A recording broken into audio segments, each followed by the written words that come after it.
Korupsi adalah suatu tindakan yang sangat tidak terpuji dan dapat merugikan suatu bangsa. Menurut Kamus Besar Bahasa Indonesia, arti kata korupsi itu berarti penyelewengan atau penyalahgunaan hak orang lain untuk keuntungan pribadi. Dari pengertian di atas, akan timbul pertanyaan. Apakah semua tindak pidana korupsi hanya berdasarkan unsur materi saja?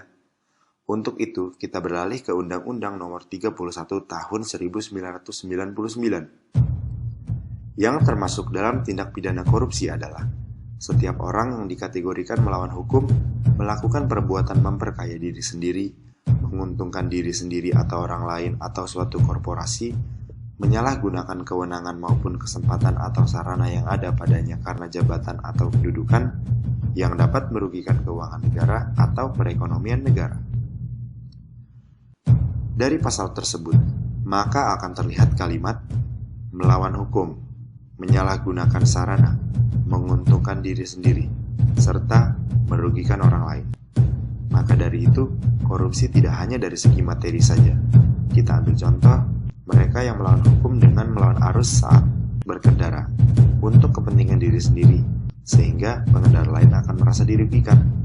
Indonesia menempati urutan 114 dari 177 negara dalam hal korupsi.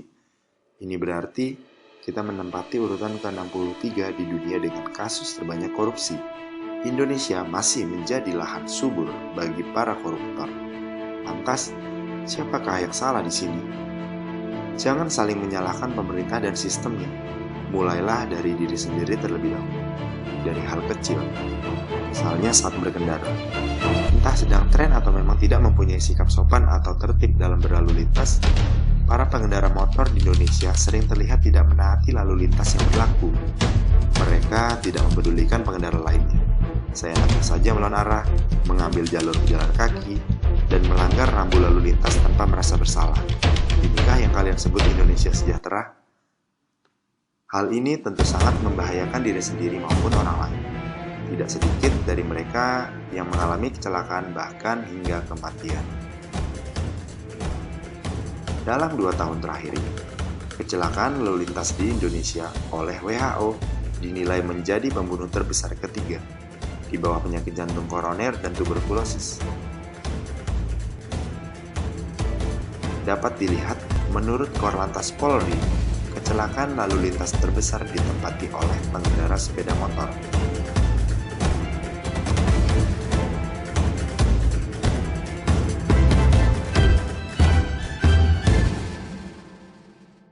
Berbagai upaya telah dilakukan oleh Dinas Kepolisian dan Satuan Lalu Lintas dalam rangka menertibkan lalu lintas di jalan raya. Mulai dari penataan rambu-rambu lalu lintas, penertiban pengurusan SIM, sampai dengan razia-razia kendaraan bermotor telah dilakukan instansi terkait. Namun, pada kenyataannya, ini belum bisa menyadarkan masyarakat untuk tertib berlalu lintas. Benarkah rendahnya kesadaran berlalu lintas menjadi penyebab utama terjadinya pelanggaran? Mari kita saksikan bersama bukti nyata yang terjadi di lapangan. Mas nggak punya SIM ya? Nggak punya SIM ya? Pantesan aja jalan trotoar kayak gini. Tahu nggak sih kalau nggak boleh jalan trotoar gini? Nggak boleh. Terus ngapain? Itu mau fotokopi ini. Itu tetap aja kan bisa jalan, harusnya jalan muter gitu. Sorry aja gitu. Hak orang direbut gitu buat di jalanan. Hah? Ini mau fotokopi ini ya. Yang kan bisa jalan yang benar gitu, nggak usah lewat trotoar tuh. Iya ntar Pak, nggak lewat lagi Mas. Trotoar Pak. Ini boleh. Tapi trotoar bukan buat jalan orang, bukan buat motor, tau nggak? Iya. Terus ntar apa? Bisa boleh Mas. Muter sana lewat. Motor kalau lewat trotoar lawan arah lagi. Ini sih mau mampir ke situ Pak, bentar tuh dekat situ. Tapi tetap aja ngelanggar namanya. Iya, saya tuntut. Saya tuntut apa?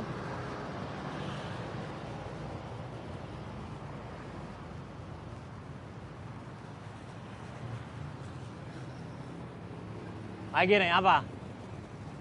Lawan arah lewat trotoar. Orang jalan di mana? Hah? Orang jalan di mana? Di trotoar. Ya terus motor jalan di trotoar juga gitu, hah? Motor jalan di trotoar juga gitu. Ya enggak lah, ini kan biasa, udah biasa. Udah biasa terus ikut-ikutan gitu, Iya, ikut-ikutan enggak bego juga. gitu, gimana Indonesia nggak bego orang-orang yang Iya, kayak gini udah. semua. Awas lu apa nih jalan trotoar? Lu yang awas. Terus gimana? Ya muter lu sana. Hah? Muter sana. Tahu arah nggak? Kalau sini tuh arahnya ke sana.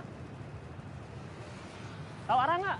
Ya tahu lah. Ya udah sana. Ya udah tinggal dikit lagi gue di situ. Ya bodoh Gado-gado. amat, bodoh amat. Ini jalan trotoar, Ya, gua tahu ini jalan jalan trotoar. orang, bukan Iya. jalan motor. Motor jalannya ke sana nggak lewat trotoar. Ya iya emang. Ya terus, udah tahu gitu. Apa kalau udah tahu kan nembak peluru terus lu mati, lu tetap nembak peluru gitu? Maksudnya apaan lu mati? Ya misalnya lu punya pistol ya, Nah. lu todongin kepala lu, Iya. lu tahu lu pasti nembak gitu. Iya. Gitu. Nah. Bego amat lo. Hah? Bego amat. Hah? Nah, terus Gua lewat. nggak kasih. Gua mau muter. Ya Gua muter nggak aja kasih sana. Lah, muter gimana? Ya muter aja sana, nggak usah lewat trotoar. Muter sana mundur sana jalan. Hah? Awas mau lewat, mau muter gua. Iya dong, sana mundur lewat sana. Sana. Ah. Susah banget dibilangin orang-orang kayak gini, nggak ngerasa salah lewat trotoar ya. Apa lo? Lah, ngerasa salah gimana?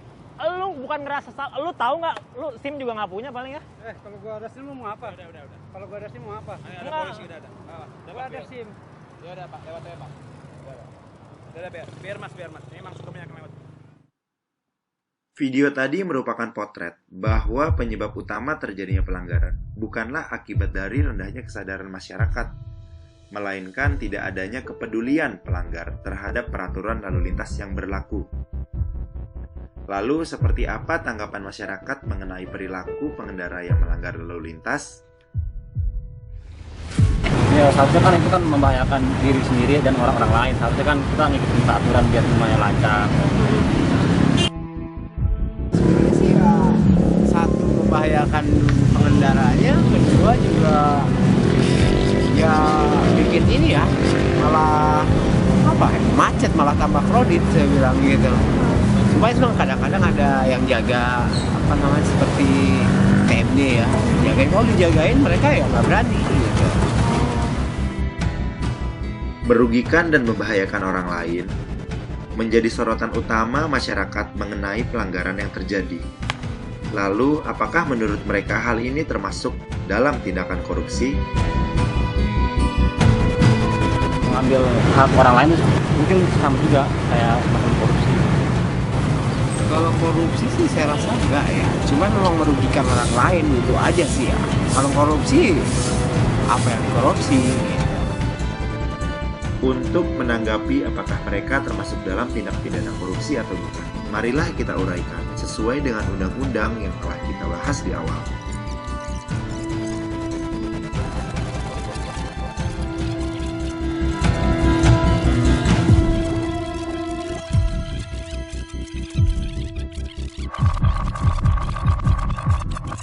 Tindakan tersebut tentu menyalahgunakan sarana karena pelanggar tidak berkendara pada tempat yang semestinya.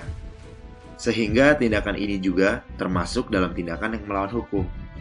Karena bertentangan dengan Undang-Undang Nomor 14 Tahun 1992 tentang Lalu Lintas dan Angkutan Jalan pada pasal 21 ayat 1. Serta diperkuat juga oleh Peraturan Pemerintah Republik Indonesia Nomor 43 Tahun 1993 tentang prasarana dan lalu lintas pada pasal 51 ayat 1 yang berisi tata cara berlalu lintas di jalan adalah dengan mengambil jalur jalan sebelah kiri. Hal ini juga hanya menguntungkan diri sendiri, tetapi merugikan orang lain, karena si pelanggar akan lebih cepat sampai tujuan, namun sementara pengendara lain akan menerima kemacetan yang diakibatkan olehnya. Masih bingung? Marilah kita analogikan melalui animasi berikut ini.